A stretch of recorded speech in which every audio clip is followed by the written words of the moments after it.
Good morning. Robbie Parker has experienced tragedy in a way that few people could ever imagine. His beautiful 6-year-old daughter, Emily, was killed at Sandy Hook Elementary School in Newtown 12 years ago.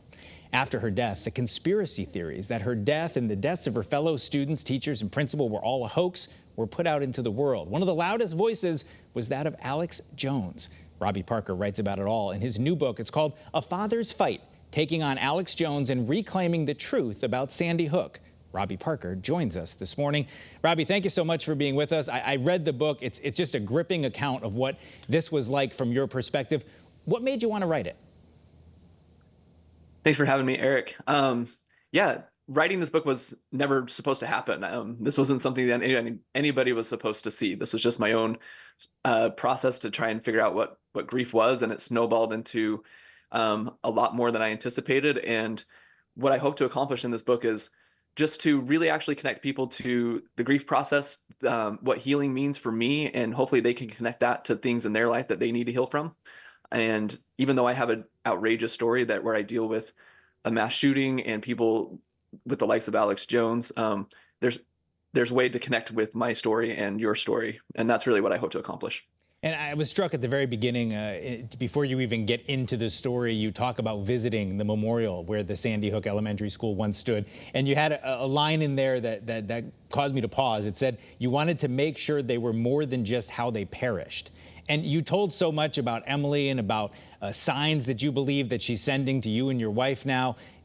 Is that an important part of it? Is that her story is not just that she's one of those kids who died at Sandy Hook? Yeah, I mean, she lived a full life in those 6 years, and every one of those kids and those adults that protected and loved them, they need to remember for who they really were, and we can do that as our families, but because of the discord and the conversations that happen about Sandy Hook now, they get lost in that sense. And part of this book was reclaiming Emily's memory. I feel like it was defiled by Alex Jones and the conspiracy people that tried to make her life and the way that she lived it and the way that she died something that it wasn't. And so reclaiming a lot of things about her and for me in my life was really important.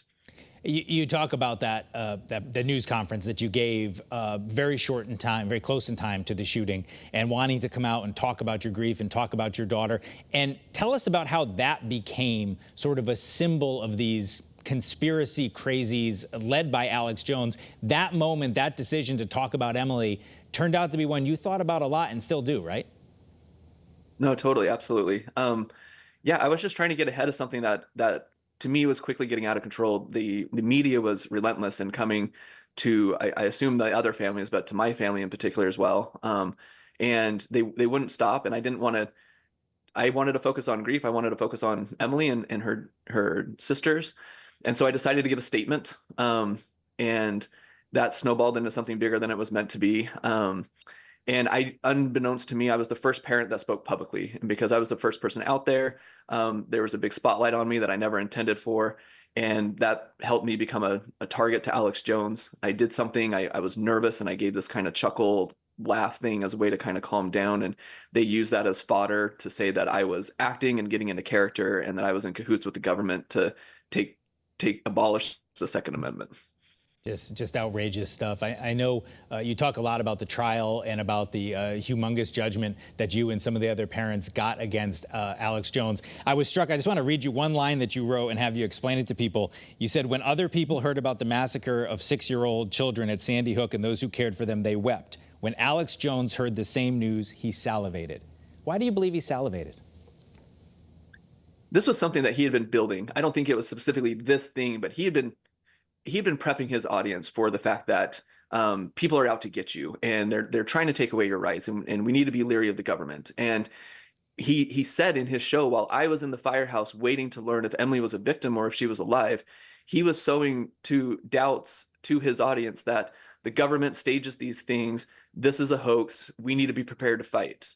So it was as if he had, over the years, like compiled all this gunpowder, and he was waiting for the perfect match in which to strike it. And somehow Sandy Hook to him became that perfect match, and he struck it, and he he struck it rich for what it was that he was out to accomplish. Well, and you have the numbers, and I know you got a lot of these through Discovery for the trial, from 49 million views to InfoWars to 73 million just in that year after the shooting, and that this seemed to be something people grabbed onto. You had a lot of personal confrontations that you detail in a lot of detail, almost chillingly so, of people coming up to you on the street and yelling expletives at you in front of your family.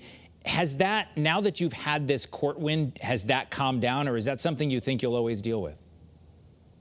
I think that'll always be there in some sense. Anytime that I'm going to put myself out there, and that's why I didn't put myself out there for so long, was because I lived in a lot of fear, and I've done a lot of healing and a lot of processing, and I don't live my life from that place anymore. And that was part of the trial journey for me, was to reclaim that. And so they'll be there. I think they'll always be there, but I've come to realize that after 12 years, they're all saying the same things. Alex Jones is out saying the exact same things. All he does is instill fear and hatred into people, and he takes from them. He doesn't give anything. And what I hope to accomplish in this book is that I can give a lot more and bring people to find connection to their own stories, find healing from the things that they need to heal from in their lives. And that, again, there's not a lot of difference between me and what I've experienced and what other people have experienced. And together we can work together to bring hope and healing into each other's lives. You talk about your reaction every time there's another school shooting that unfortunately happens too often, and having to process a lot of this over again. Is there a message from this book, whether it's somebody who's dealt with an enormous loss as you have, or any loss in their life? Is there something you hope they can get out of your experience and maybe use in their own world?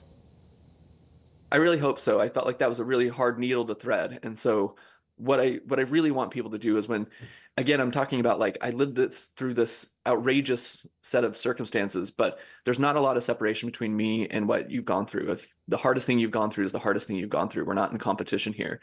And so we all have the same bucket of emotions in which we use to get through these things. And the biggest separation between me and somebody else is just chance. Any parent that sends their kid to school, there's a chance that something like that could happen to your child as well. And so there's more that connects us than divides us. And I want to highlight that. And I want our paths to connect. I want our healing journeys to connect, and bring that to other people's lives. Too many people suffer in silence. And I did that. And when I was able to reclaim these things, connect to myself and find healing and share it, people are doing the same thing. And it's a beautiful thing to witness. And you actually said you had to learn to stop running from the grief. We only have about 30 seconds left, Robbie, and I just want to leave you with this. You talk a lot about how you tell people you have 3 daughters. And I know Emily was the oldest of 3. Just how's your family doing now? We have 30 seconds left, but I mean, can we leave this on a positive note? I know there's been a lot of growth for the whole Parker family. Yeah, I mean, I would say so. Emily would be 18. She would have graduated last year. She would have voted this year. Her sisters are 15 and 16. They're driving. We're teaching the youngest one how to drive.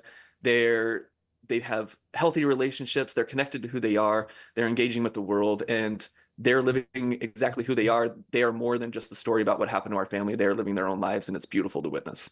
Well, that certainly is an inspirational thing to think about, that the family goes on even despite such an enormous loss. And I think it was awfully brave of you to share all of this. You said you didn't really start out with that goal, but I think anyone who's experienced a big loss, or even just watched from afar about the Sandy Hook story, will get a lot out of the book. We appreciate you being with us, and we congratulate you on an excellent book. It's very touching. Thanks for reading it and having me on. I appreciate it. All right. Again, the book is called A Father's Fight, Taking on Alex Jones and Reclaiming the Truth About Sandy Hook. It's available at local bookstores and, of course, online.